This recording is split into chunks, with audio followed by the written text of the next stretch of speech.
Let's talk about the Ole Miss Rebels. Bring in Hugh Kellenberger from the Clarion Ledger, covers the Ole Miss Rebels. Put a wrap on spring practice. Hey, Hugh, Vince Ferrara, and Mike Griffith. Good morning. How you doing, Hugh? I'm doing good. Thanks for having me, guys. Appreciate you doing it. Now, the quarterback situation is something that's annually something to keep an eye on. What were some of the impressions from Hugh Freeze and from you guys, what you were able to see about that quarterback position? Yeah, the big thing they accomplished is, they entered the spring with 4 people in the competition, and they leave the spring with 2. Randall Mackey's moved to wide receiver. Zach Stott has a back injury that seems to really have put him out of the competition, and I wouldn't be terribly shocked if he ends up actually transferring to an FCS school for his senior year. The 2 left, Barry Bernetti and Bo Wallace, they're going to be tied going into fall camp. Hugh Freeze has said if it was up to him right now, he had to play a game tomorrow, he'd probably play both of them.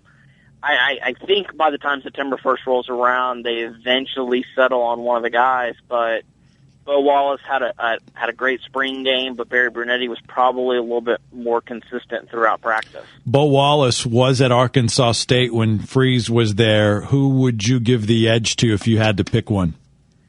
Hey, right now, I lean with Barry just because of the overall body of work. I think he fits this offense pretty well. He's able to run the read zone option. He can get out on his feet and get out of the pocket, make plays on the run. I think right now, with some of the protection problems with the offensive line, as they figure out how to block in a spread offense, these are guys that were recruited to block in a pro-style set. I think Barry maybe fits the personnel, fits the situation a little bit better. But like I said, Bo had a great spring game and really closed strong. What were some other impressions of that new offense with Hugh Freeze at some of the other positions, offensive line, receivers, and the backs? Particularly with the receiver group, there's some depth there, and that's not the case a lot at Ole Miss right now. There's a lot of positions where they're pretty thin, but if you look at Ole Miss, especially that first line, it gets a little dicey if guys get hurt, but Dante Moncrief caught 30 catches as a freshman. You look at Arkansas State last year, the leading receiver caught 94. Dante's going to be a lot closer to that than 31. He's a big, strong physical threat, 6'2", 200 pounds, I want to say. Jamez Logan's another vertical threat that they have. And then they have guys, Randall Mackey really kind of, he was quick to pick up the wide receiver position. They're going to put him in space a lot and just try to see him make plays because he was always one of those quarterbacks that was just always the best player on the field and just ended up staying there in college, but he's just a natural athlete, and you want to get him the ball. They have some weapons there. Running back Jeff Scott, a little undersized at 5'7", but he's going to have to be the lead back. And the offensive line, it's a work in progress. The first line's okay, but it gets really dicey really quick after that. I'm talking to Hugh Kellenberger from the Clarion Ledger. We are wrapping up Ole Miss in spring practice, second to last team in the SEC with only Texas A&M coming up this weekend. Who are some of the guys that had good springs on defense first off, and we'll get to the second part of that defense question in a sec. Sure. Wesley Pendleton was the MVP, senior quarterback, JUCO guy, came in and started last year, but really pushed and established himself as the best cover corner that they have on the roster right now. Charles Sawyer had a really good camp. He moved from corner back to safety. It seems like he's going to stick there, but he's just really a solid, dependable guy you don't have to worry about. And C.J. Johnson, defensive end that, a year ago, class 2011 was the number 21 prospect in the country, according to Rivals.com. Moved from linebacker to end midway through the season, and really just relied on his athleticism. He's learning how to be a pass rusher. He's learning pass rushing moves.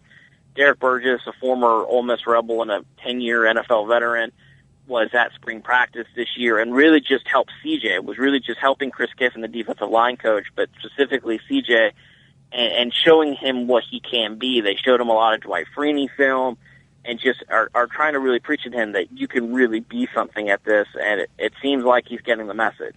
Last thing, biggest area of concern on this football team, and maybe also if there's something that they're more excited about at Ole Miss coming out of spring practice. I think the biggest concern is the depth. The starters are decent, but when a guy gets hurt, there's a pretty big drop-off. When a guy goes out of a drill, there's a pretty big drop-off from the first to the second team.